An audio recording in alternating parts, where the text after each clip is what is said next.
God's purpose for your life. Now, it might be the case that anything I say you might not agree with. In the vein of creating healthier habits, that kind of takes you to the place of purpose or to the idea of purpose, God's purpose for our lives. My desired goal of being more fulfilled, happier, on a spiritually aligned purpose is, yeah, not only is it an extension, it explains who you are, it defines who you are, and it may not be something that's appreciated by others. So definitely get used to that before you even start out to seeking what your purpose is.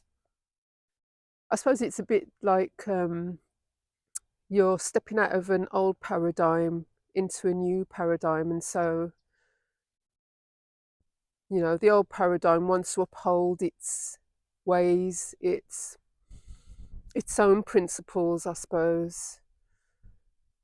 But in order to find your purpose, you have to take up your cross, I suppose, in a way. It defines it as a horizon of divine purpose. Yeah, it's something people will either want to hear or they don't want to hear it. It's that cut and dried. So, in order to know your purpose, it might feel like it's a rebuke, like it's chastisement, even in a way, that it's something that some people might not want to hear it. So, anyway, back to purpose. So, yeah, purpose isn't all fluffy and light and butterflies, and it's hard, it can be hard going. And sometimes finding your purpose might mean, as I said, leaving the crowd behind. And that might not be met with the enthusiasm or support that you might think initially. Only do you have to develop good habits and getting healthy exercise and all of those good things, getting in alignment with your purpose. But you also have to build strength of spirit, building inner strength, because not only is it people or this current world, this current lifetime, it doesn't want us to know our purpose, because then that puts us in alignment with God and out of alignment with the world, with the systems, with the governance that want us to be misaligned, be unsure of ourselves, not know who we really are and what we're here to really do.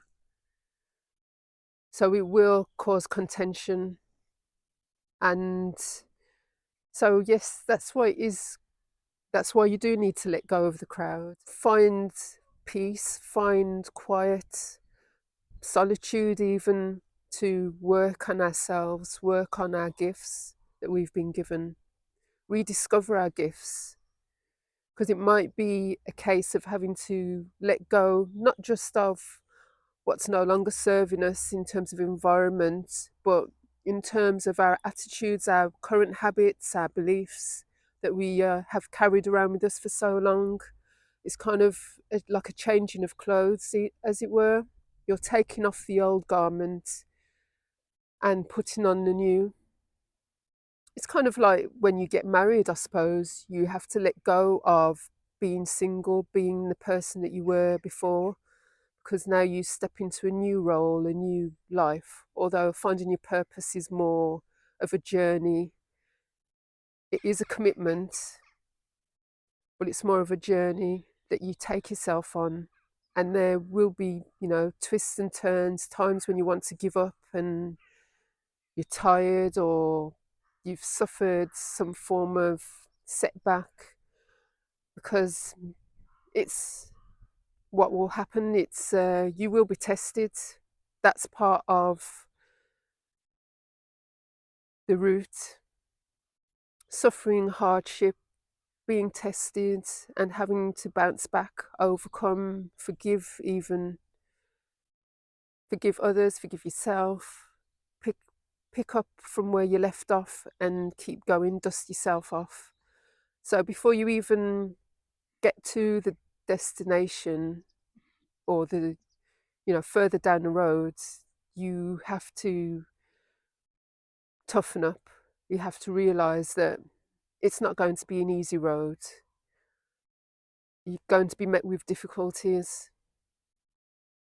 And someone was kind of likening it to when the Israelites had to leave Egypt and go into the wilderness,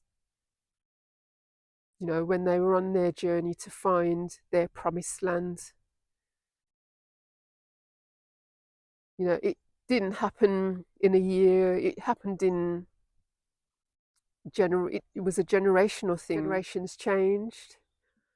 I mean, even not even Moses got to the promised land, did he? Depending on what your purpose is, it may be generational. It might be something that you have to pass on to the next generation. But just know that, yeah, finding your purpose requires courage, requires removing old layers of what you think you know about yourself, about